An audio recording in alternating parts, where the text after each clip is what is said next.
চতুর্থ শ্রেণীর শিক্ষার্থী বন্ধুদের জন্য ৯২ পৃষ্ঠার ৩-এর খালিঘর পূরণের সমাধান করব।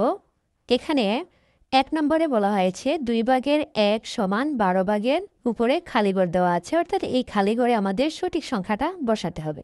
এখন খেয়াল করি, এখানে কিন্তু হর দেওয়া আছে এই ভগ্নাংশের, এই ভগ্নাংশের হর দেওয়া আছে, আর এখানে এই ভগ্নাংশের লব দেওয়া আছে, কিন্তু এই ভগ্নাংশের লব দেওয়া নেই। এই লবটা আমাদের বের করতে হবে।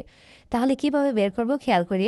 এই ২ থেকে কিন্তু ১২ এই সংখ্যাটা এসেছে। এখন আমরা খেয়াল করি ২কে কত দিয়ে গুণ করলে ১২ হয়। ২কে যদি আমরা ৬ দিয়ে গুণ করি তাহলে ১২ হবে। তাহলে এই ১কেও আমাদের ৬ দিয়ে গুণ করতে হবে, অর্থাৎ ভগ্নাংশের লব এবং হরকে একই সংখ্যা দিয়ে গুণ করতে হবে। তাহলে এই খালি ঘরে বসবে ৬।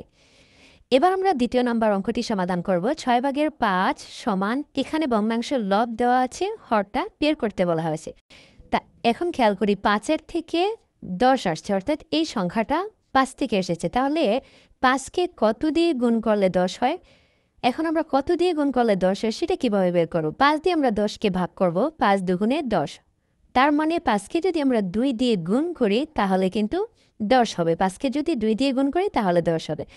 এখন আমাদের ৬কেও ২ দিয়ে গুণ করতে হবে, কারণ লব এবং হরকে একই সংখ্যা দিয়ে গুণ করতে হবে। তাহলে ৬ দুগুণে ১২। তাহলে এই খালি করে বসবে ১২। আচ্ছা, এটাকে এখানে গুণ চিহ্ন দিয়ে দেখানোর দরকার নেই। এবার আসি ৪ ভাগের ৩ সমান, এখানে আছে ১২, অর্থাৎ লবটা দেওয়া আছে, হরটা আমাদের বের করতে হবে। এখন আমরা খেয়াল করব যে পাশেই এখানে কিন্তু লব দুটোটা ভগ্নাংশেরই দেওয়া আছে। তাহলে এই ৩ থেকে কিন্তু ১২ এসেছে। ৩-এর সাথে কত গুণ করলে ১২ হবে আমরা কিভাবে বের করব। প্রথমে ৩ দিয়ে ১২কে ভাগ করব, ৩ ৪-এ ১২। তার মানে ৩-এর সাথে যদি আমরা ৪ গুণ করি তাহলে ১২ হয়। তার মানে ৪-এর সাথেও ৪ গুণ করতে হবে। ৪-এর সাথে যদি ৪ গুণ করি, ৪ ৪-এ ১৬।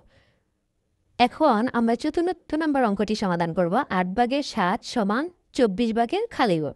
এখন খেয়াল করি ৮-এর থেকে এই ২৪ সংখ্যাটা এসেছে। তাহলে ৮ দিয়ে আমরা প্রথমে ২৪কে ভাগ করব, ৩ ৮-এ ২৪। তার মানে ৮কে যদি আমরা ৩ দিয়ে গুণ করি তাহলে ২৪ হবে। এখন আমাদের ৭কেও ৩ দিয়ে গুণ করতে হবে। ৭কে যদি ৩ দিয়ে গুণ করি, ৩ ৭-এ ২১। এই খালিঘরে বসবে ২১।